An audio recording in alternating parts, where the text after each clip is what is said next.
Haunted castle 8వ భాగం. బబేలికా మంటల్లో దగ్ధమైపోయిన తర్వాత దాని తల గాలిలో ఎగిరి వెళ్ళి కొండ శిఖరం మీదున్న సింహం తలగా మారిపోయింది. అదే స్ఫింక్స్. ఫెర్న్ మాటలకు అడ్డం వస్తూ నిక్సన్, అయితే ఇప్పుడు నేను చూసిన సింహం తల కొండ శిఖరం అదే అన్నమాట అన్నాడు. అందుకు ఫెర్న్, అవును నిక్సన్, నీవు చెప్పింది నిజమే అన్నాడు. అయితే రాజు డ్రాకులా చేతిలో ఉన్న ఈటె బబేలిక చేతిలో ఉన్నది. దానికి గుచ్చబడిన నల్లటి రాయి బబేలిక కన్ను అన్నమాట అన్నాడు డేవిడ్ సాలోచనగా. ఫెర్న్ వారి మాటలకు నిజమే అన్నట్టుగా తలాడిస్తూ, ఆ నల్లటి రాయే ఇప్పుడు మనం మాట్లాడుతున్న డ్రాక్స్టోన్ అన్నాడు. నిక్సన్ భయంగా చూస్తూ, ఇదంతా ఈ పుస్తకంలో ఉందా అని అడిగాడు, ఫెర్న్ చేతిలో పట్టుకున్న పుస్తకాన్ని చూపిస్తూ. అందుకు ఫెర్నాండెస్ అవునంటూ, అంతేకాదు, మనము ఆ డ్రాక్స్టోన్ను సంపాదిస్తే దాని ద్వారా ఉన్న ప్రయోజనాల గురించి కూడా ఇందులో ఉంది అన్నాడు. అయితే ఇప్పుడు ఆ డ్రాక్స్టోన్ ఎక్కడుంది అడిగాడు డేవిడ్. అందుకు ఫెర్నాండెస్, కాలక్రమేణా జరిగిన దండయాత్రల్లో ఆ డ్రాక్స్టోన్ చేతులు మారి ప్రస్తుతం ఇండియాలో ఉన్న హైవే నంబర్ 13 హాంటెడ్ క్యాసిల్లో ఉందని చెప్పాడు. నిక్సన్ వారిద్దరి వంక చూస్తూ, మరి ఇండియాలో ఉన్న డ్రాక్స్టోన్ను మనం సాధించడం ఎలా అని ప్రశ్నించాడు. అందుకు ఫెర్నాండెస్, అందుకే కదా మనం ఇవాళ రాత్రికి ఇండియా బయలుదేరుతున్నాం. అంతేకాదు, ఇండియాలో ఉన్న రుక్సాబాబా వారసులను కలిసి వారి ద్వారా మరిన్ని వివరాలు తెలుసుకోబోతున్నాం అన్నాడు.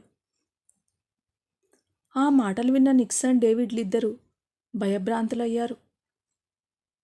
డ్రాక్స్టోన్ కోసం ఇండియా వెళ్ళాలనగానే భయంగా చూస్తున్న నిక్సన్ డేవిడ్లను చూస్తూ ఫెర్నాండెస్, డ్రాకులా కోటల్లో నిక్షిప్తమైన నిధులు నిక్షేపాలను మనం సొంతం చేసుకోవాలంటే మనకు డ్రాక్స్టోన్ చాలా అవసరం. అంతేకాదు, ఆ డ్రాక్స్టోన్ మన వద్ద ఉంటే కొన్ని అతీత శక్తులు అపారంగా మన సొంతం అవుతాయి అన్నాడు. ఆ మాటలు వింటున్న నిక్సన్ డేవిడ్లకు నిధులను సొంతం చేసుకోవాలనే ఆలోచన బలపడింది. నిక్సన్ ఫెర్నాండెస్ని చూస్తూ, మరి మనం ఇండియా వెళ్ళడానికి ఏర్పాట్లు అంటూ ఆగిపోయాడు. మనం ముగ్గురం వెళ్ళడానికి ఏర్పాట్లు ఎప్పుడో చేసి ఉంచాను, మీరు తప్పకుండా వస్తారనే నమ్మకంతో అంటూ సన్నగా నవ్వాడు ఫెర్నాండెస్. మరి రుక్సాబాబా వారసులని కలవాలన్నావు కదా ఫెర్న్ అన్నాడు డేవిడ్. డేవిడ్కి సమాధానం చెప్తూ ఫెర్న్, ఆ ఏర్పాట్లు కూడా పూర్తయ్యాయి, కానీ అతి కష్టం మీద రుక్సాబాబాకు సంబంధించిన వారి కోసం చాలా ప్రయత్నాలు చేశాను. రుక్సాబాబా మనుమడు ఒకరు ఇప్పుడు మనం వెళ్ళాలనుకున్న డ్రాకులా క్యాసిల్కు దాపులో ఉంటాడని మాత్రమే తెలిసింది. కానీ అతడి పేరు కానీ అతడి గురించిన వివరాలు కానీ మనకు ఏవీ తెలియవు. సరే, మనం ఎలాగో అక్కడికే కదా వెళ్తున్నాం, అతడు ఎవరు అక్కడికి వెళ్ళాకే తెలుసుకుందాం.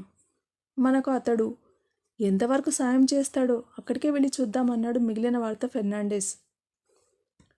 వెళ్లేలోపు ఇక్కడున్న డ్రాకులా బీర్ను ఒక పట్టు పడదామంటూ డేవిడ్ అక్కడున్న బీర్ బాటిల్ను అందుకున్నాడు. నిక్సన్ టేబుల్ మీద ఉన్న కియోర్బా సూపును తాగుతూ ఏవో ఆలోచనల్లో మునిగిపోయాడు. వారిద్దరిని చూస్తూ ఫెర్నాండెస్, మీరు తాగుతూ ఉండండి, నేను ఈలోపు కింద ఉన్న రూమ్లో అన్నీ సర్దిపెట్టి వస్తానంటూ మెట్ల మీదుగా కిందకు దిగాడు. కిందకు దిగిన ఫెర్నాండెస్ అక్కడున్న అలమారా నుంచి కొన్ని వస్తువులను బయటకు తీశాడు. ఇండియాకు వెళ్ళేటప్పుడు కావలసిన కొన్ని వస్తువులను కూడా బయటకు తీశాడు. అవి ఒక తోలు సంచిలో సర్దాడు. ఆ సంచిని పక్కనున్న లగేజ్లో జాగ్రత్తగా దాచి ఉంటాడు.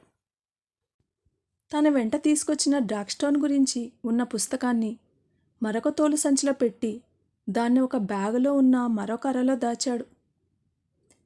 అవన్నీ చేస్తుండగా అక్కడ చిమ్నీ వెలుతురు ఒక్కసారిగా ఆరిపోయింది. దాన్ని వెలిగించడానికి తన దగ్గరున్న లైటర్ను ఫెర్నాండెస్ వెతుకుతున్న సమయంలో ఇండియాలోని ఖాన్బాబా హోటల్. అక్షిత అక్కడికి వెళ్ళేసరికి శివ, ఆకాష్, సంజీవులు ముగ్గురు బెంచి ముందు కోర్టులో బోన్లో నిలబడ్డట్టు నిలబడ్డారు.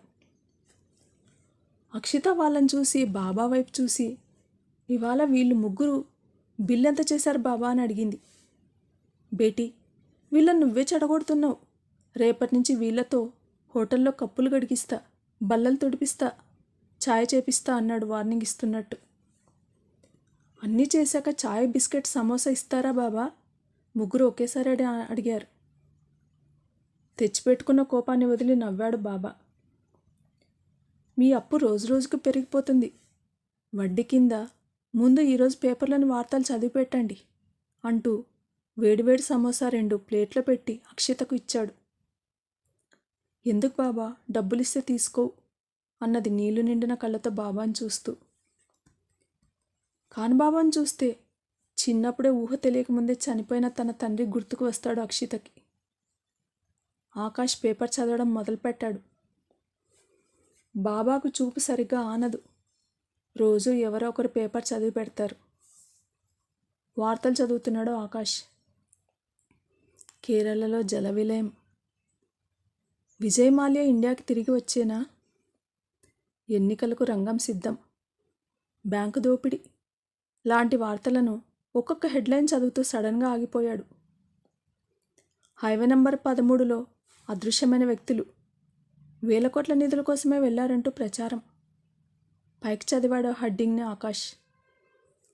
బాబా ఆ వార్త వినగానే ఒక్కసారిగా ఉలిక్కిపడ్డాడు. మాల్డోవా గ్రామంలోని చెక్క ఇల్లు. ఇంటి అడుగున ఉన్న భూగృహంలో ఉన్న ఫెర్నాండెజ్కు ఎంత వెతికినా లైటర్ దొరకడం లేదు. అంతా కటిక చీకటిగా ఉంది. అక్కడిక్కడ తడుముకుంటూ తన జేబులో ఉన్న లైటర్ కింద పడిపోయిందేమోని వెతకసాగాడు. అంతలో ఆ చీకటిలో అక్కడ గోడకు తగిలించి ఉన్న ఒక ఫోటో కదలడం మొదలుపెట్టింది. కొద్దిసేపటి తర్వాత ఫెర్నాండెజ్కు కింద పడిపోయిన లైటర్ దొరికింది.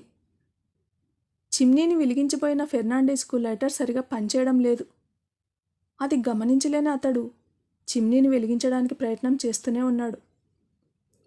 ఇంతలో ఒక వెలుతురు గురిపెట్టినట్టుగా వచ్చి చిమ్నీ మీద పడింది.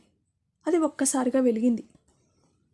కానీ ఫెర్నాండెజ్ మాత్రం తన చేతిలో ఉన్న లైటర్ వల్లనే చిమ్నీ వెలిగిందని భావించాడు. ఆ వెలుతురు అక్కడ గోడకు తగిలించిన డ్రాకులా రాజు ఫోటో నుండి వచ్చింది. అక్కడన్నీ సర్దేసి ఫెర్నాండెజ్ తమకు కాల్సిన వస్తువులను తీసుకొని పైకి వచ్చాడు. ఇంతలో పైన ఉన్న నిక్సన్ డేవిడ్లు ఆ గదిలో ఉన్న మరికొన్ని వస్తువులను మరొక బ్యాగులో సర్దేశారు. ఫెర్నాండెజ్ని చూడగానే వారిద్దరూ, మన ముగ్గురికి కాల్సిన వస్తువులన్నీ సర్దేశాం, మరి ఇండియా వెళ్ళడానికి ఫ్లైట్ టికెట్లు అవి అని నిక్సన్ అంటుండగానే ఫెర్నాండెజ్ టికెట్లు తీశాడు, వాళ్లకు అందించాడు.